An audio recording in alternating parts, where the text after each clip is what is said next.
टीका। ये meeting number क्या है?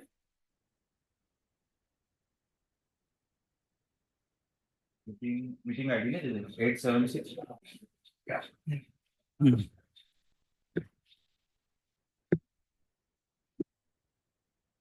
हम्म, हो गया। कृष्णा भी आ गई, नीरव भी आ गए।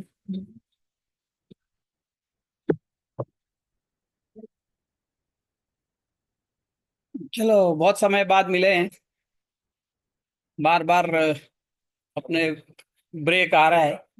क्या करें, अच्छे काम में बहुत बार विघ्न आते ही हैं। अपन इतने बड़ी वो लेके बैठे हैं ना कि सब टीका को एक साथ अध्ययन करें, जो कि अभी आज तक कोई ने एक साथ किया नहीं है। तो इतने बड़े को वो लेके बैठे हैं तो कुछ ना कुछ विघ्न तो आएंगे ही। पर मुझको अच्छा लग रहा है कि तुम लोग फिर भी टिके हुए हो, कंटाल के भग नहीं गए। तो अपन प्रारंभ करेंगे आज। पुरुषोत्तम जी की टीका अपन ने शुरू करी थी। वहां पे पुरुषोत्तम जी ने देश काल वगैरह को जो क्या में दियो है, वहां पे खत्म किया और बाद में कही कि मेरे को तो अन्य भी कुछ लग रहा है। ये तो वहां से अपने को करना है। मैंने अब तक यहाँ वो बताया कि प्रभु सेवा में योग्यता किससे प्राप्त होता बता रहे हैं। हाँ, वो बताया अभी आगे को, अभी इनको स्वतंत्र इनको और अभिप्राय है। हाँ, मतलब देश काल वगैरह को जो महाप्रभु जी ने दियो है ना कि श्रावण से आमले पक्षी, वो क्यों दियो है वाको सब उनने पहले तो बता दियो कि क्या कारण से दियो है। या प्रचलित जो कारण समझे जाए हैं वो हैं। अब वो अपने दूसरे अपनों जो अभिप्राय है वो बताएंगे। तो वो अपन आज देखेंगे। पहले अपन मंगलाचरण कर लें। चिंता संतान हंतारो यत्पादाम गुजरेण वः स्वीयानान्तान् निजाचार्यान् प्रणमामि मुहुर्मुहुः। यदनुग्रहतो जन्तुः सर्वदुःखातिगो भवेत् तमहं सर्वदा वन्दे श्रीमद्वल्लभनन्दनम्। अज्ञानतिमिरान्धस्य ज्ञानाञ्जनशलाकया चक्षुरुन्मीलितं येन तस्मै श्रीगुरवे नमः। नमामि हृदये शेषे लीलाक्षीराब्धिशायिनम् लक्ष्मीसहस्रलीलाभिः सेव्यमानं कलानिधिम्। चतुर्भिश्च चतुर्भिश्च चतुर्भिश्चतुर्भिस्तथा षड्भिर्विराजते योऽसौ पञ्चधा हृदये मम। सबको तो अपन ने कर ही लिया है, तो अपन प्रारंभ कर रहे हैं। तो पहले तो मैं शेयर कर दूं आपके साथ स्क्रीन, जो अपने साथ यहाँ पे जुड़े हैं ऑनलाइन।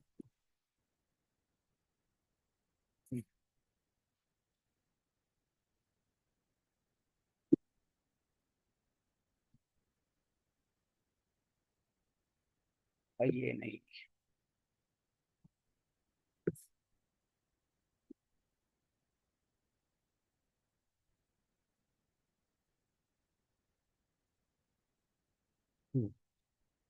तो ये हम देख रहे हैं।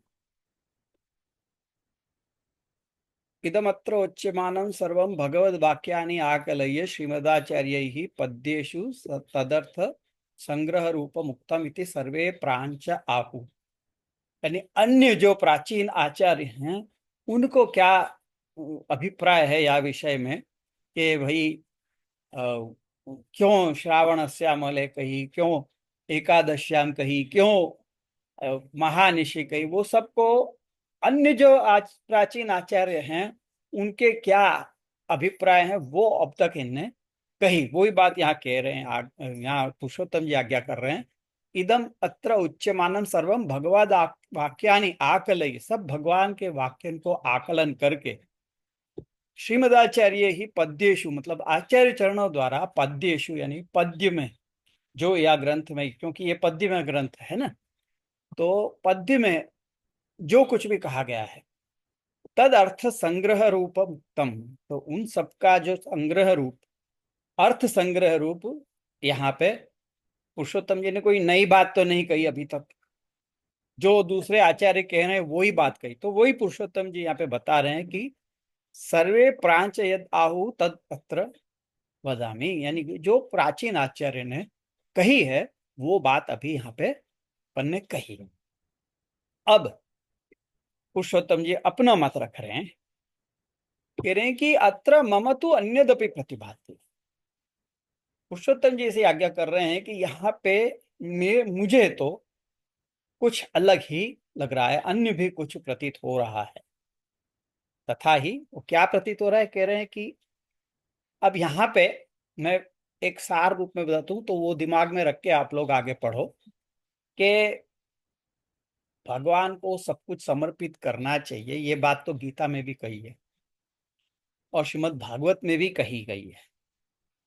तो यहाँ सिद्धांत रहस्य ग्रंथ में ऐसी कौन सी नई बात कहने जा रहे हैं कि उसके लिए एक नवीन ग्रंथ की रचना करने की जरूरत लगी आचार्य चरणों को। तो उसके लिए ही यहाँ पे एक पूर्व पक्ष खड़ा कर रहे हैं कि भाई तुमको ये ग्रंथ करने की आवश्यकता क्यों हुई, या फिर महा भगवान के जो वाक्य हैं, भगवान के वाक्य पहले भी गीता में भी थे, श्रीमद् भागवत में भी है। भागवत में उद्धव जी के प्रति जो एकादश स्कंध में कहे गए उपदेश हैं वो उद्धव गीता कहलाती है। तो वो उद्धव गीता में भी ये बातें कही गई, तो क्या उन्हीं का अनुवाद है ये शंका उठा के फिर उसका निरसन करके फिर पुरुषोत्तम जी आगे अपनी बात करेंगे। तो वो यहाँ पे उठा रहे हैं, तथा ही एकादश स्कंधे समर्पण मतलब चतुष्ट सल चतुष्टय निरूपितम। एकादश स्कंध में समर्पण की बात 4 जगह पे कही गई है। जो एकादश स्कंध में उद्धव जी के प्रति भगवान के जो उपदेश हैं उनमें 4 जगह पे, न केवल भगवान के उद्धव जी के प्रति उपदेश में, परंतु योगेश निमि योगेश्वर संवाद में और प्रबुद्ध के जो शुरुआत के जो अध्याय हैं एकादश स्कंध के, उनमें भी समर्पण की बात आई है।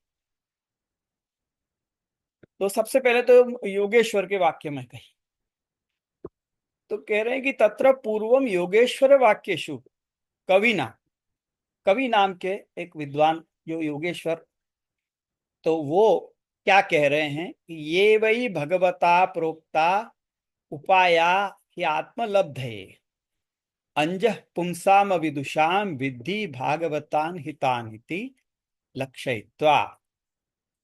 तो ये कहाँ बताओ तो जरा, कौन सा अध्याय और कौन सा श्लोक है? एकादश स्कंध में दूसरा अध्याय 34वां श्लोक। दूसरा अध्याय और 34वां श्लोक। वो अपन अगर देखें तो यहाँ देखो,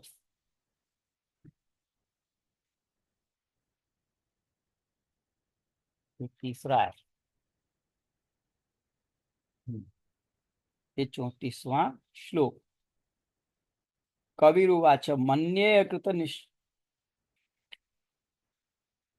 ये वही भगवता प्रोक्ता उपाया ही आत्मलब्धये अंजः पुंसाम विदुषाम विद्धि भागवतान हितान। यानी ये कह रहे हैं कि वैष्णव धर्म के लक्षण कहे हैं कि प्रथम मनु आदि ऋषि के मुख से वर्ण आश्रम धर्म सब कहे हैं, पीछे अति रहस्य थे अपने मुख से भगवान ने अज्ञानी इनको सुखपूर्वक आत्मज्ञान पाए के जो उपाय कहे हैं वे सब वैष्णव धर्म हैं। ये वही भगवता प्रोक्ता, यहां से शुरू करके फिर इति लक्षयित्वा यान आस्थाय नरो राजन न प्रमाद्येत करहिचित धावन निमील्य बा नेत्रे न स्थले न पते दिख। यहां तक ये जो वाक्य है, मतलब ये आगे आने वाला ही वाक्य है। ये देखो 35 में है, या नास्थाय नरो राजन न प्रमाद्यत करहिचित यावत धावन निमील्यवा नेत्रे न स्खले न पते दिह। यानी जिन धर्मन का आश्रय कर मनुष्य कभी भी विघ्न से नहीं पीड़ित होता है, हे राजन नेत्र बंद करके दौड़े तो भी गिरता नहीं, और कदाचित वर्णाश्रम धर्म न बन पड़े तो भी प्रतिवादी नहीं होता है, और न फलने न ही वो फल से भ्रष्ट होता है। तो इस प्रकार से महात्म्य कहा उसका भक्ति का। फिर कायेन वाचा इति श्लोके सर्वक्रियायाम भगवदर्थे समर्पणम उत्तम। तो ये 36वां श्लोक है, उसमें कह रहे हैं कि कायेन वाचा मनसेन्द्रियैर्वा बुद्ध्यात्मना वानुसुप्त स्वभावात् करोति यद् यत् सकलम परस्मै नारायणायेति समर्पयेत् तत्। तो समर्पण की बात यहाँ पे भी आई, यानी कि जो विधि से बताए गए शास्त्र में कहे कि ये कर्म ही नारायण को अर्पण करे, ये नियम नहीं है, किंतु शरीर, वाणी, मन, बुद्धि, अहंकार और अध्यास से माने हुए ब्राह्मणत्वादि वो भी जो कुछ कर्म करने में आए वे सब परमेश्वर के अर्पण करने में, शारीरिक करने से शारीरिक क्रिया सब नारायण संबंधी धर्म रूप हो जाती है। यानी वहां पे समर्पण की बात आई। यहाँ पे एक एक शब्द को ध्यान से समझो कि वहां क्या कह रहे हैं, शरीर, वाणी, मन, बुद्धि, अहंकार, ये सब समर्पण करने हैं। वहां पे यहाँ पे समर्पण की बात आई। तो ये कह रहे हैं कि इति श्लोके सर्व क्रियायाम भगवद अर्थे समर्पणम उत्तम। तो इस प्रकार सब क्रिया में भगवत समर्पण कहा गया है। ततो अन्यानपि भक्ति पूर्वक गुरु भगवत भजनादीन अपि उक्त्वा भक्ति परेशानुभवो विरक्ति इति द्वाभ्याम भक्ति प्रभृतिनि चत्वारि फलानि उक्तानि। ये कौन सा? 42वां, उसी में। हम्म। तो भक्ति परेशानुभवो विरक्ति अन्यत्र चेश त्रिक एक काल।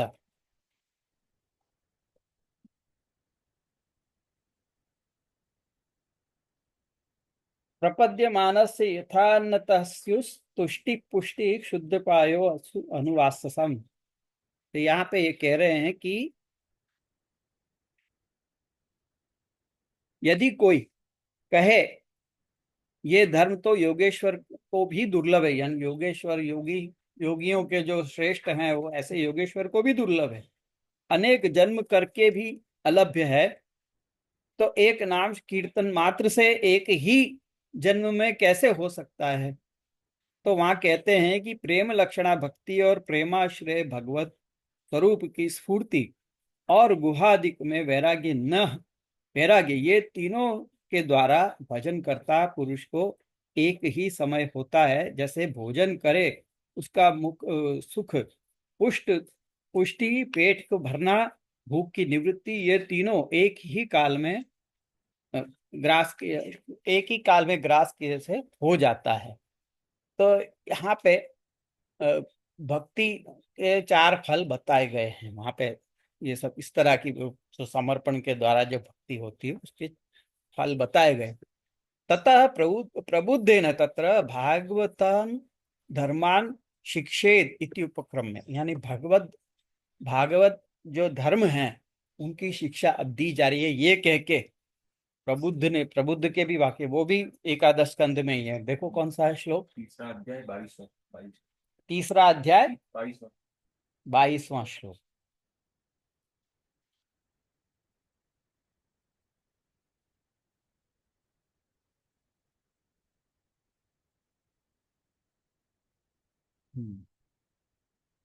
वो देखो कह रहे हैं कि तत्र भागवतान धर्मान शिक्षेद गुरुआत्मदैवतः अमाययानुवृत्त्या ये तुष्येद आत्मो आत्मदो हरि। तो यहाँ से शुरू करके सर्वतो मनसो संगम इत्यादि ना तान बदता, सर्वतो मनसो असंगम आदौ संगम न संगम च साधुषु दया मैत्रीम प्रश्रयम च भूतेष्वद्धा यथोचितम। ये 23वें श्लोक में कह रहे हैं कि पहले तो संपूर्ण वस्तुओं के विषय में मन का चलायमान न करे, मन को विषयों में नहीं चलाए, और पीछे सत्संग करे, और सब प्राणियों में दीन पे मन वचन सो दया युक्त रह के, और चित्त में सबसे मैत्री करे, सबके साथ समान भाव रखे, उत्तमन उत्तमन विषय ममता नम्रता रखे, मतलब जो सबके विषय में सबके लिए मन में नम्रता रखे। तो इस प्रकार के ये सब भागवत धर्म कहे गए हैं। तो यहां से कहते हुए फिर इष्टम दत्तम तपो जप्तम वृत्तम यच्चात्मनस प्रियम दारान सुतान गृहान प्राणान यत परस्मै निवेदनम, ये सब कहा। तो वहां पे भी निवेदन कहा गया है कि जो भी इष्ट है, जो भी दान करो, जो भी तप करो, जो भी जप करो, व्रत करो, जो भी कुछ करो, वो सबको भगवान को निवेदन करो। साथ साथ दार सुत गृह प्राण, ये सब जो है वो सब भगवान को निवेदन करने की बात वहां पे भी कही गई है। इत्यादि उक्त्वा ततो भक्त्या माया तरण रूपम तत्शिक्षा फलम उत्तम। तो ये सब कह के आगे इसका फल माया को तर जाने का बताया गया। और फिर एकादश अध्याय में भी भक्ति भक्ति स्वयं उपयुज्येत कीदृशी सद्भिरादृते इति उद्धव प्रश्न, यानी एकादश अध्याय में उद्धव जी ने जब भगवान से ये पूछा कि आप में भक्ति हो उसके लिए क्या उपाय है, उसके लिए क्या करना चाहिए, कीदृशी भक्तिरादृते इति उद्धव प्रश्ने मल्लिंग मद्भक्त जन दर्शन स्पर्शनार्चनम, यहां से शुरू करके 8 श्लोकों में भगवान के द्वारा सर्व लाभोपहरणम दास्येन आत्मनिवेदनम, यानी वहां पे भी भगवान ने दास्य और आत्मनिवेदन की बात कही है। इति भक्ति मध्य गणितम फलम तो तत्र नोक्तम, वहां उसका फल नहीं कहा, पर भक्ति के लिए ये सब करना, सब निवेदन करना, आत्मनिवेदन करना, ये वहां पे कहे। तेन तत्र प्रश्न वाक्योक्तो भगवत उपयोग एवं फलम, यानी प्रश्न में जो कहा गया है, मतलब भगवान ने प्रश्न नहीं किया, पर मतलब भगवान ने उसका फल नहीं बताया है, लेकिन उद्धव जी ने जो पूछा कि आपको जो पसंद है वो भक्ति कौन सी है, तो उससे ये पता चलता है कि भगवान को ऐसी भक्ति पसंद है, निवेदन, आत्मनिवेदन इत्यादि जिसमें हो ऐसी। ऊनविंशेतु यानी 19वें अध्याय में महद विमृग्य भक्ति प्रश्न उद्धवेन कृते भक्ति योग पुरैवोक्त इत्युक्त्वा, वहां पे 19वें अध्याय में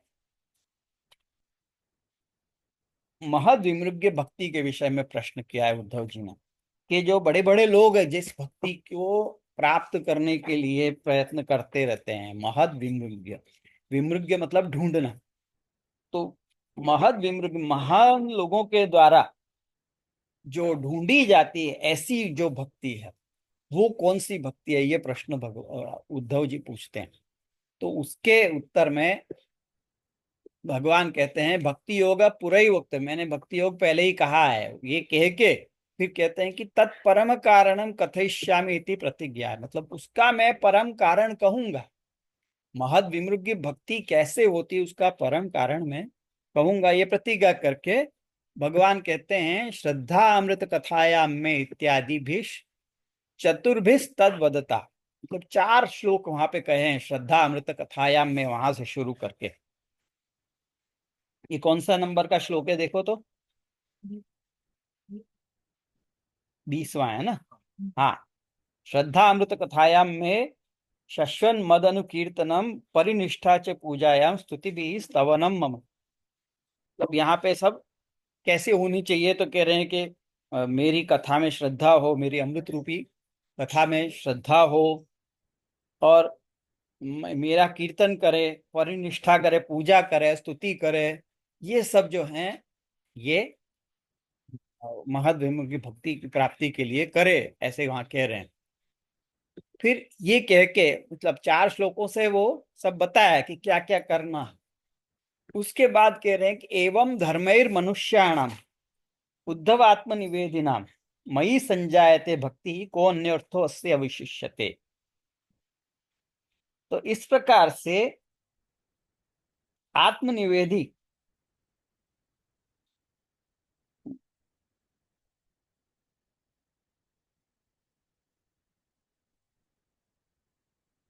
तो मेरी भक्ति होती है, को अन्य अर्थो अस्य अवशिष्यते, मतलब मेरे में भक्ति हो जाए फिर उसके बाद कोई दूसरा अर्थ और पुरुषार्थ जो है वो रह नहीं जाता है, भगवान में भक्ति होना ही सबसे बड़ा पुरुषार्थ है। ये कह के वो कह रहे हैं ये फल बताया। अतः अत्र निरूप्यमाणं ब्रह्म संबंधात्मकं समर्पणं तत्फलं तत्प्राशस्त्यं तदावश्यकत्वं च यदस्ति तत्तेषामेव वाक्यानाम् अनुवाद इति शंका निरासार्थं काल विशेषे पृथग आविर्भूय भगवतोक्तम इति बोधनाय तादृश तत्कालानुवाद इति च। यानी यहाँ पे कह रहे हैं पुरुषोत्तम जी के ये जो सब एकादश स्कंद के सारे वाक्य बताए, तो उन सबको बता के वहां पे जो कही है वही बात का अनुवाद तो नहीं है कहीं ये ग्रंथ। मतलब ये जो एकादश स्कंध में और श्रीमद् भागवत के एकादश स्कंध में जो अलग अलग वाक्य आए हैं, उन्हीं सबका संकलन करके तो कहीं ये सिद्धांत रहस्य ग्रंथ नहीं बना दिया है। किसी को ये शंका न हो उसके लिए काल विशेष का कि भाई ठाकुर जी ने यहाँ पे अलग से आविर्भाव भूत होके प्रकट होके और वो महाप्रभु जी को ये अलग से बात कही है, ये बात की पुष्टि कराने के लिए कि भाई फलाने दिन फलाने समय, कोई कह के कब कही तो कि भाई श्रावण के मध्य रात्रि में शुक्ल पक्ष के एकादशी में भगवान ने जो साक्षात पधार के जो वाक्य कहे वो उनका यहाँ पे है। तो ये वो बातों का अनुवाद नहीं है, ये पृथक आविर्भूत होके भगवान की पृथक आज्ञा है, उसका यहाँ पे मैं कह रहा हूं ये डिफरेंस। और भी डिफरेंस बताएंगे, पर मेन ये बात कहनी है कि यहाँ पे जो काल विशेष बताया है तो ये बताने के लिए कि वही सबका अनुवाद यहाँ पे नहीं कर रहे हैं, पर ये अलग से ठाकुर जी ने प्रादुर्भूत होके यानी जीव पे कृपा करके अलग से प्रादुर्भूत होके आविर्भूत होके और कहा। तथा वाक्यानि तु श्लोक रूपाण्यपि भगवता एव। तो और कह रहे हैं कि वाक्य जो हैं वो श्लोक रूप हैं यहाँ पे।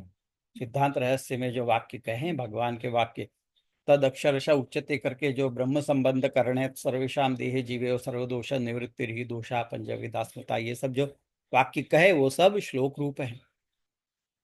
तो वो श्लोक रूपाणी अपनी भगवता, तो ये सब भी भगवान के ही वाक्य है।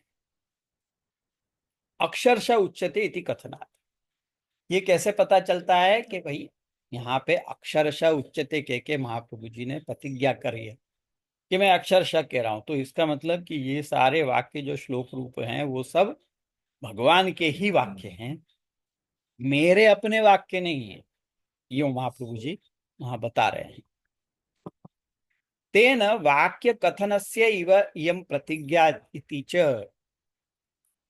तो ये जो प्रतिज्ञा है वो इसी बात की है कि जो भगवान के वाक्य हैं वो यहाँ कह रहे हैं। अब अच्छा, तो इसी बात को पकड़ लिया कि वाक्य प्रसिद्ध, वाक्य की प्रतिज्ञा, वाक्य अर्थ कहना है, वाक्य कथन जो है वही उसी की प्रतिज्ञा है, जो भगवान ने वाक्य कहे उसी को बोलने की यहाँ प्रतिज्ञा है ना। चलो तो उसी को लेके शंका करने वाले पूछ रहे हैं कि ननी यदि तदानीन्तन वाक्यानि वाक्य कथनस्य इव इयं प्रतिज्ञा तदा समर्पणम गद्यमपि कुतो न उक्तम। कि अगर उस समय जो भगवान ने कही वही वाक्य का यहाँ पे आप बता रहे हो, तो आप समर्पण मंत्र क्यों नहीं बोल रहे हैं यहाँ पे? सिद्धांत रहस्य में ब्रह्म संबंधित के वो कहाँ है? ब्रह्म संबंध में जो अपन बोलते हैं वो तो नहीं है यहाँ पे। खाली जो उपदेश है वो है, लेकिन उपदेश तो ब्रह्म संबंध का भी हुआ ना, वो क्यों नहीं कह रहे हैं यहाँ पे? तो आपकी अगर ये प्रतिज्ञा है कि जो वो वाक्य अक्षरशः, तो फिर अक्षरशः वो क्यों नहीं बोल रहे? ब्रह्म संबंध मंत्र भी यहाँ पे रखो। तदा समर्पण गद्यमपि कुतो न उक्तम इति चेत, यदि कोई ऐसा कहे, ऐसी कोई शंका करे तो उच्यते, तो कहते हैं तद्धि पंचाक्षर मंत्र विवर करत्वाद अति गोप्यम। जो ब्रह्मसमन मंत्र है वो क्या है? वो पंचाक्षर मंत्र का ही विवरण है। पंचाक्षर मंत्र जो है ना, कि हे कृष्ण मैं आपका दास हूं, तो वहां पे हे कृष्ण यानी कौन से, कौन कृष्ण, वो मैं यानी कौन मैं, दास यानी किस प्रकार से, वो सबका विवरण ही मंत्र है। पर क्योंकि वो पंचाक्षर मंत्र का विवरण है इसलिए अति गोप्य है, एकदम स्फुटतया नहीं कहेगा, कहा जा सकता है, उसको गुप्त रूप से ही कहा जाता है। शास्त्रे ही अति गोप्या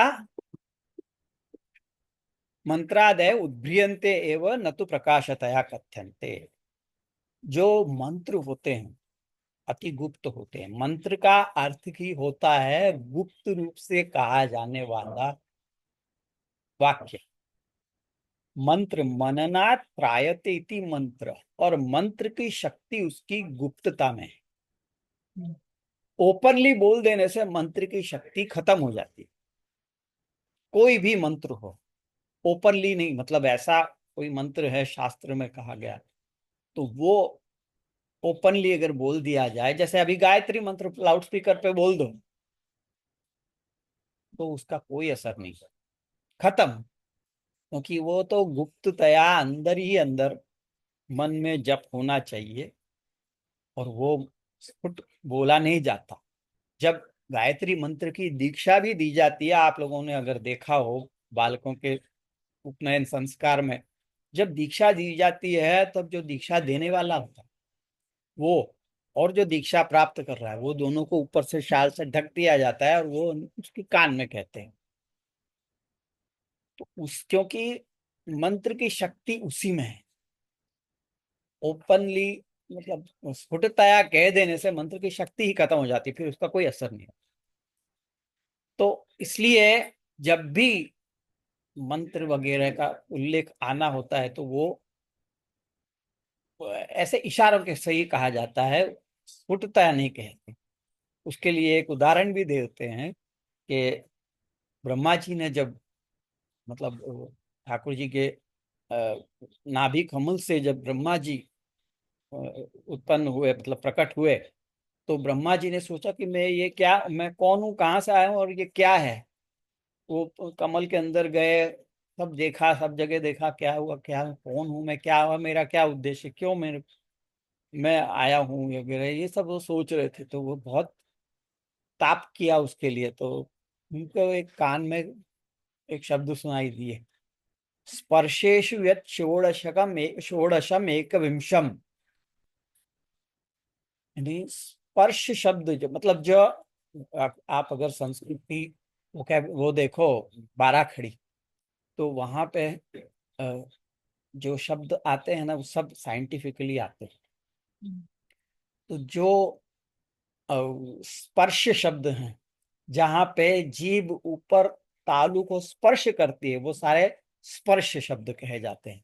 जैसे त थ द ध न, ये अपन ने कही तो जीभ कहाँ टच हो रही है, आप बोल के देखो अंदर, त थ स्पर्श हो रहा है ना, तालु को स्पर्श हो रहा है, तो वो ये सारे स्पर्श शब्द हैं। क ख ग घ ये भी स्पर्श है, देखो जीभ के पिछला भाग टच कर रहा है वहां, तो वो एक साथ रखे गए, क ख ग घ। तो ऐसे स्पर्श शब्द स्पर्श जो अक्षर हैं, स्पर्श जो अक्षर हैं, उनमें षोडश, 16वां अक्षर है त, और 19वां अक्षर है प। त थ द ध, अगर 16वां त लो तो त थ द ध न प, है ना, प 21वां शब्द हो जाता है। तो स्पर्शेषु यत् षोडशम एक विंशम, यानी तप, शब्द बना तप। तो वो स्पर्शेषु यत् षोडशकम षोडशम एक विंशम, ये करो तो तुमको पता चलेगा कि तुम कहाँ से आए, तुम्हारा क्या है, अस्तित्व क्यों है। तो वो तप करो, यानी वहां पे ब्रह्मा जी को तप करने का उपदेश दिया। आपको केवे के लिए तप केवे के लिए, हाँ, वो तप शब्द दे बोलने के लिए एक कोड वहां रखा, स्पर्शेषु यत् षोडशम एकविंशम, यानी तप करो, सीधे ऐसे नहीं कह दिया। भागवत में जब उसका उल्लेख आता है तो उनको तो तप करो ऐसा ही आया, लेकिन भागवत में उसको लिखा गया इस तरह से। मैथमेटिक्स कितना है हमें। हाँ, तो ये इससे ये पता चलता है कि जो मंत्र होते हैं वो बहुत गुप्त होते हैं, उनको स्फुटतया नहीं कहा जाता, उनको सीक्रेटली कोड के रूप में ही कहा जाता है। जब प्रकाश रूप मतलब सबके सामने बोलना होता है तो इस तरह से कोड यूज करते हैं। तो यहाँ पे भी क्योंकि पंचाक्षर जो है वो मंत्र है कि गुप्त है, तो उसको ओपनली, तुम कह रहे हो ना कि ब्रह्म संबंध मंत्र क्यों नहीं बोला, तो ब्रह्म संबंध इस मंत्र इसलिए नहीं बोला क्योंकि पंचाक्षर मंत्र जो है वो गुप्त है और उसी का पूरा विवरण ब्रह्म संबंध मंत्र है। तो इसलिए ब्रह्म संबंध मंत्र को नहीं कहा, पर मंत्र के पीछे का क्या तात्पर्य है वो सब कहने की ही प्रतिज्ञा है। तन मंत्र विवरकत्वं च एतस्यैव ज्ञेयम्, तत्र ही मंत्रस्य उत्तम पुरुषांत क्रियापद सूचितस्य कर्तुः स्वरूपम, यानी जो मंत्र में उत्तम पुरुष है यानी अहम, मैं दास हूं, ये जो कह रहे हैं ना, तो वहां पे अहम जो शब्द है वो उत्तम पुरुष के लिए है। उत्तम पुरुष यानी मैं, मतलब मैं, तो कर्तु का मतलब करता है, मतलब जो मैं कौन, मैं जो समर्पण कर रहा हूं, तो कर्ता का स्वरूप कहा गया है ब्रह्मस्मरण मंत्र में। पहले तो सहस मतलब हजारों वर्षों से बिछड़ा हुआ मैं, ये मतलब अपना पूरा विवरण देते हैं कि जिसको आनंद का तिरोभाव हो गया है और उसके कोई दुख भी नहीं है वगैरह वगैरह, ऐसा मैं, तो कर्ता का स्वरूप कहा गया। तस्य सपरिकरस्य भगवदीयत्वम, यानी उसका जो सपरिकर है, उसका जो परिकर है, मतलब दार पुत्र वगैरह जो भी कुछ है, ये लोक और परलोक वगैरह, तो वो सारा परिकर जो है वो भगवदीयता, मैं वो सबको समर्पित करता हूँ, ये भगवदीयता हुई उसकी। मतलब सब वस्तुओं को समर्पण करके उनकी भगवदीयता सिद्ध करने जा रहे हैं।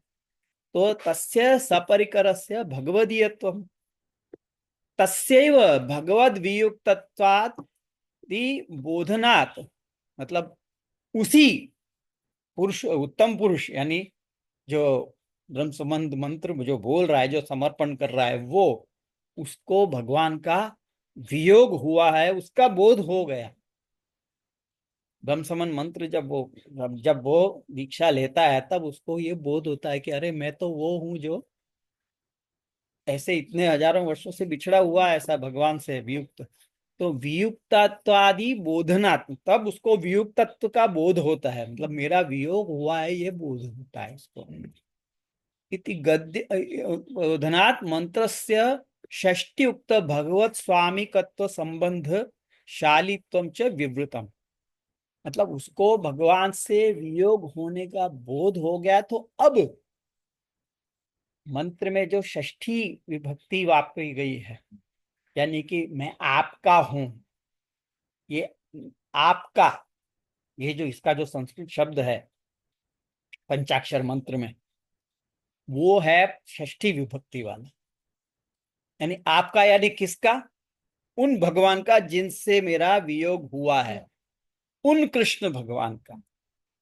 तो वहां षष्ठी का प्रयोग करके उनका भगवान को स्वामी और अपने को दास ये बताना वहां पे हेतु है। मैं आपका मतलब क्या, आप मेरे स्वामी और मैं आपका दास, ये बताना है।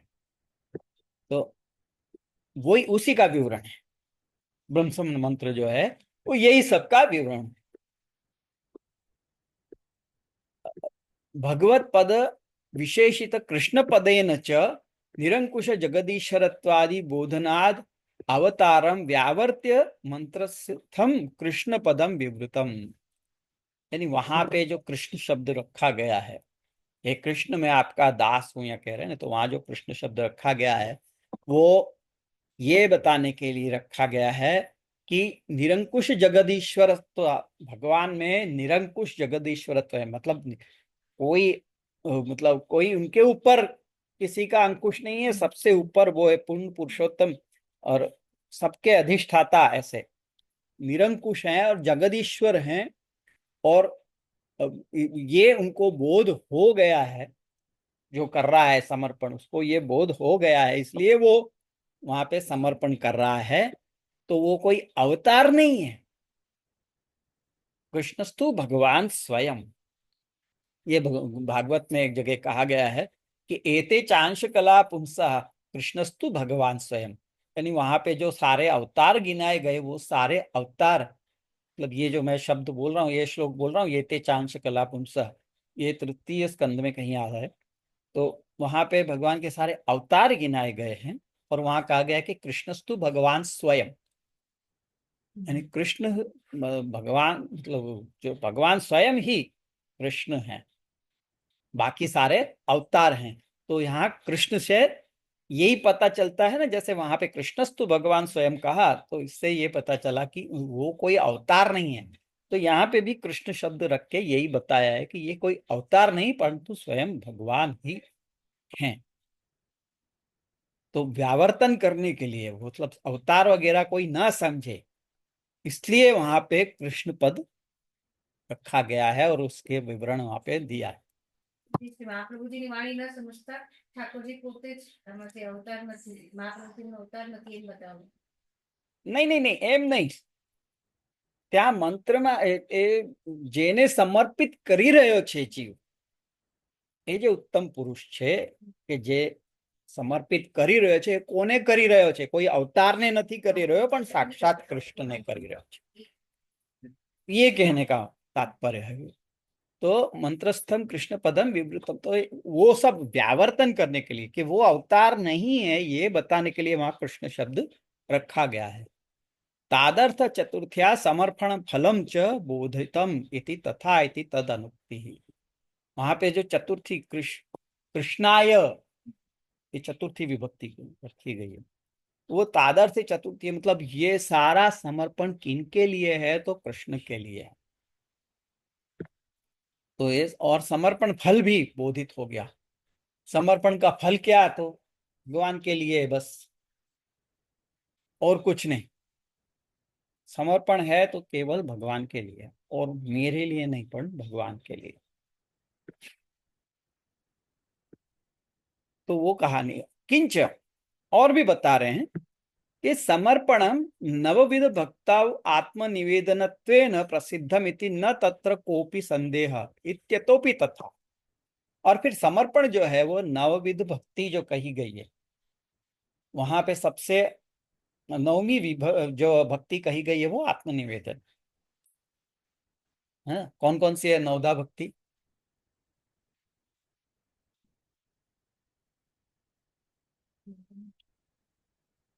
મરણ શ્રવણ एक श्लोक है, वो याद रखो हमेशा।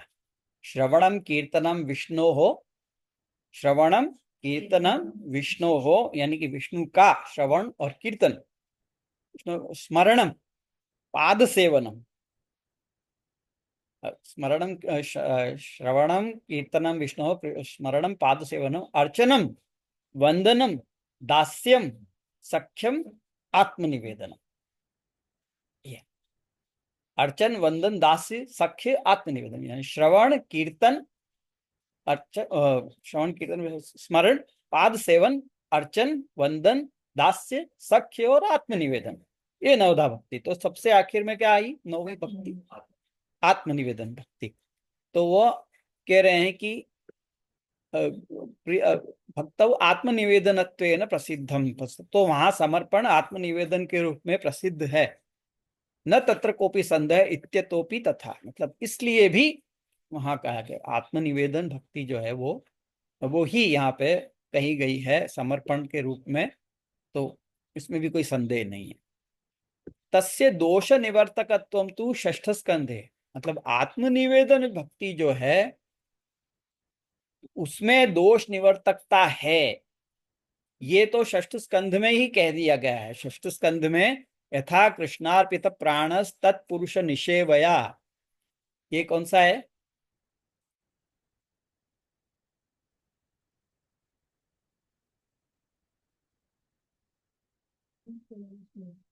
हाँ, तो अभी तो मैं यहाँ पे लाया नहीं हूं, तो आप लोग ये नोट करके और अपने होमवर्क के रूप में ये देखो श्लोक जाके।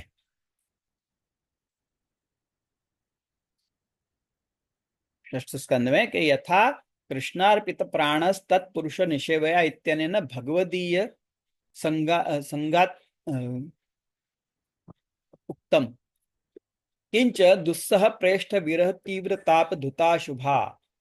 ये दशम स्कंद में रास पंचाध्यायी के पहले ही अध्याय में है कि वहां जब भगवान ने वेणुनाद किया तो बहुत से आई और बहुत सी जो रुक गई, उन्होंने इतना, उनको इतना विरह हुआ कि उनको सहन नहीं हुआ, और वो उनके इतने ताप के कारण उनके सारे जो पाप हैं वो धुल गए और उनकी मुक्ति हो गई, देह छूट गई। ऐसे इत्यत्र सर्वाशुभ निवारकत्वेन, यानी कि अ, समर्पण उनका इतना अधिक था कि वो उनके सारे दोष निवर्तन हो गए, और वो दुस्संग इति सर्वाशुभ निवारकत्वेन सिद्धस्य दुस्सह भगवद विरह तापस्य तदानीम अभावात् सेवा अंगीकार संपादिका दोष निवृत्ति कथम स्याद् इति शंका निवृत्त्यर्थम ही ब्रह्म संबंध करण पदेन तत्पूर्वोक्तम सर्वम अनुद्य ततः सर्वदोष निवृत्ति ही अत्र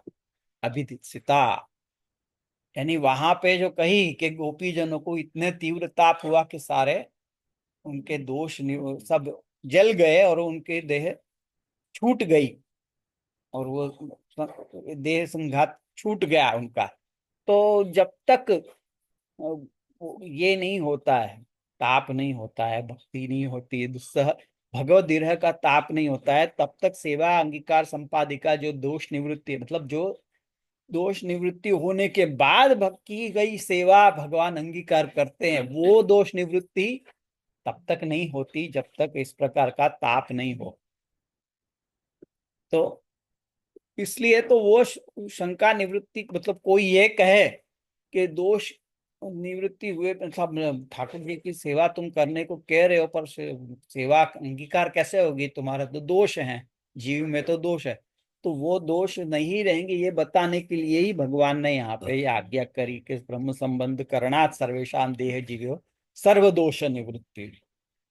तो वही बताने के लिए ब्रह्म संबंध कर्ण पदेन तो पूर्वोक्तम सर्वम अनुद्य ततः सर्वदोष निवृत्ति अभिधित, ये वहां पे ये ग्रंथ करने का या भगवान का जो उपदेश है वो देने का तात्पर्य ये है कि जीव के दोषों की निवृत्ति हो और सेवा अंगीकार हो, उनके द्वारा की गई सेवा भगवान अंगीकार करें, उसके लिए ये ग्रंथ की रचना हुई। जिसे में अपन ऐसे बोल सके कि वो जो ब्रजभक्त गोपिकाएं थी, वहाँ पे ताप हुआ और ताप होने के बाद उनका सर्व समर्पण होकर वापस लीला में प्रवेश मुक्ति मिल गई। हाँ, उसी तरह आज ये कलिकाल के जीव को अगर ब्रह्म संबंध की दीक्षा मिल जाए तो वाकई मतलब पाप और दोष नष्ट हो गए। हाँ, जैसे उनके, हाँ, सेवा में उपयोग, उसका मतलब सेवा, उसके द्वारा की गई सेवा भगवान अंगीकार तभी करेंगे। नहीं, वाकई ताप की जरूरत अभी ब्रह्म संबंध से नहीं। हाँ, वो आंसू रिप्लेस होगी। वाह, बहुत बढ़िया समझे। एकोनविंश अध्याये भगवता आत्मनिवेदनस्य भक्ति मार्गीय धर्माधिकारत्व बोधनेन एतस्यैव अर्थस्य सूचनात्। मतलब जो 19वें अध्याय में जो भगवान ने आत्मनिवेदन को भक्ति मार्गीय धर्म का अधिकार बताने के लिए, भक्ति मार्गीय धर्म कौन कर सकता है, भक्ति ये सब धर्म का मतलब आचरण कौन कर सकता है, तो जिसको ऐसा अधिकार प्राप्त हो, आत्मनिवेदन जिसने किया है उसको अधिकार प्राप्त है। तो यही बात वहां पे भी कही गई है। एतस्यैव अर्थस्य सूचना तो यद दुरूहम तदेव व्युत्पाद्यम न तो निसंदिग्धम सुबोधम वा। तो जो दुरूह है, मतलब आत्मनिवेदन करने की बात तो दूसरी जगह, मतलब वहां पे कही ही गई है तो यहाँ पे आके भगवान ने दूसरी नई क्या बात करी, तो बात ये करी है कि दोष निवृत्ति कैसे हो रही है। मुख्य बात ये समझानी है कि यहाँ पे दोष निवृत्ति मतलब कैसे हो रही है, उनकी सेवा अंगीकार कैसे करें, इसके पीछे का रहस्य क्या है कि जो और कहीं पे नहीं मिल रहा है। ऐसा क्या कर रहे हैं कि जिससे ब्रह्म संबंध करने से दोष निवृत्ति हो जा रही है। वही बात समझाने के लिए ये ग्रंथ की रचना हुई है। तो जो दुरूह है वही मतलब जो नहीं समझाया गया है और कहीं पे, वही बताने का तात्पर्य। ब्रह्म संबंध मंत्र बताने का तात्पर्य यहाँ पे है भी नहीं ग्रंथ, वो तो वैसे भी सब जगह बताया ही गया है। पर क्यों ये ब्रह्म संबंध मंत्र करने से दोष दूर हो जाते हैं, वो बात का रहस्य किसी ने नहीं समझा कहीं पे और कहीं पे। जो बात यहाँ ठाकुर जी ने प्रकट होके बताई, वहां पे कह दिया कि आत्मनिवेदन कर दो ना, खाली कह दिया। लेकिन मुख्य क्योंकि वो पूरे अधिकारी नहीं है, उद्धव जी भी पुष्टि के अधिकारी नहीं है, शुद्ध पुष्टि के अधिकारी नहीं। आत्मनिवेदन करने की बात कह दी, पर और विशेष रूप से कली काल में अभी के जो जीव हैं उनके दोष की निवृत्ति कैसे होगी। चलो वो वक्त तो ठाकुर जी स्वयं विराज रहे हैं और वो अपने आज्ञा कर रहे हैं, तो अभी तो ठाकुर जी विराज नहीं रहे, अभी तो कलिकाल है। तब तो कलिकाल नहीं था, भगवान के जाने के बाद में, अपने स्वधाम पधारने के बाद में कलिकाल ने प्रवेश किया है ना। अब तो कलिकाल प्रवेश हो चुका है, तो अब के जीव को कौन, जब तक भगवान अपने मुख से नहीं कहेंगे तब तक कैसे होगा। इसलिए भगवान अभी आके ये बता रहे हैं कि तुम ब्रह्म संबंध करो और उसके बाद सब समर्पण करो। खाली मंत्र मत बोलो, पर समर्पण करने के बाद में वही बात फिर कही के आगे जाके बोलेंगे ना, इसमें सिद्धांत रहस्य ग्रंथ में यही बात कही ना कि सबका पहले निवेदन होना चाहिए। ये बात सिद्धांत रहस्य में यही बात तो समझाई है कि सबका निवेदन होना चाहिए, और क्यों होना चाहिए वो भी बताया है, क्योंकि भगवदीयता की प्राप्ति होती है वगैरह वगैरह, वो अपन आगे देखेंगे ही। तो वही बात बताने के लिए एतस्सेव अतो यद दुरूहम तदेव व्युत्पाद्यम, तो जो दुरूह है, जो और कहीं नहीं मिल रहा है, उसी का उत्पादन करना है। ब्रह्मसमन मंत्र का यहाँ पे कहने का प्रश्न यही है ना कि भाई ब्रह्मसमन मंत्र क्यों नहीं बता रहे हो यहाँ पे, जब वाक्य के सब वाक्य कहने हैं तो फिर ब्रह्मसमन मंत्र भी कहो। तो कि वो को कहने की जरूरत नहीं है।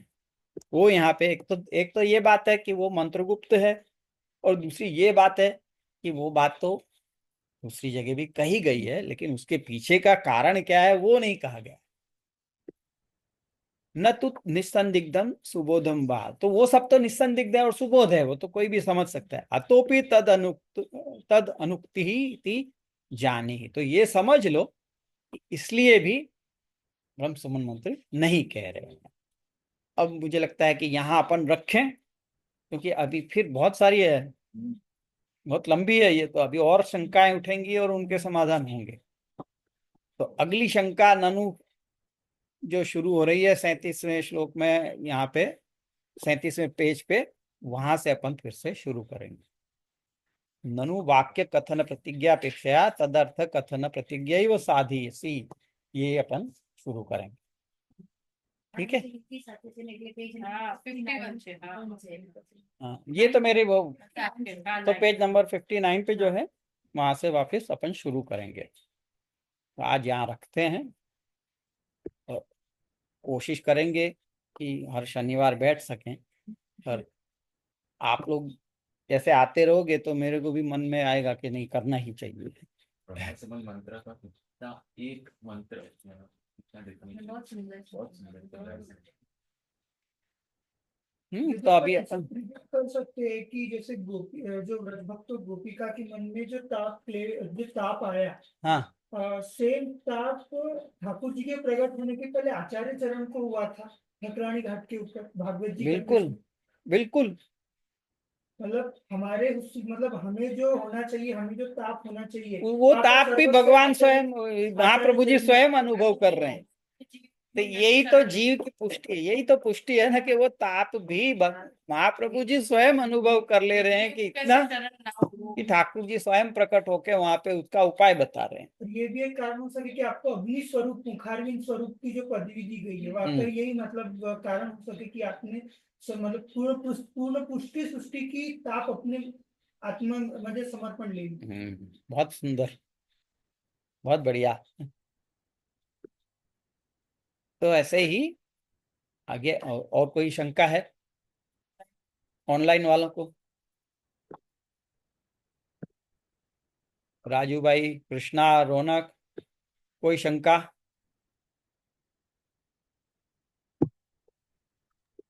ના જજો કોઈ શંકા નહીં, ફક્ત જૂનું જે બે વખત આપણે કરાવ્યું હતું એ ફરી પાછું રિપીટેશન મગજમાં આવી રહ્યું છે. हाँ चलो दंडवत प्रणाम जी, कोई शंका नहीं है। अच्छा बढ़िया। रौनक भाई? ये आज काफी क्लियर था, दंडवत प्रणाम।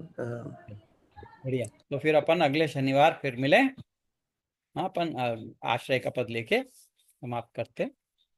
तड़इन चरणन के रो भरोसो, तड़इन चरणन के रो, श्री वल्लभ नख चंद्र छटा बिन, सब जुग माज अंधेरो भरोसो, के साधन और नहीं या कली में, जासो होय निवेद, सुर कहा कहे द्विविध आंधरो, बिना बोल को शेरो भरोसे, चरणन के।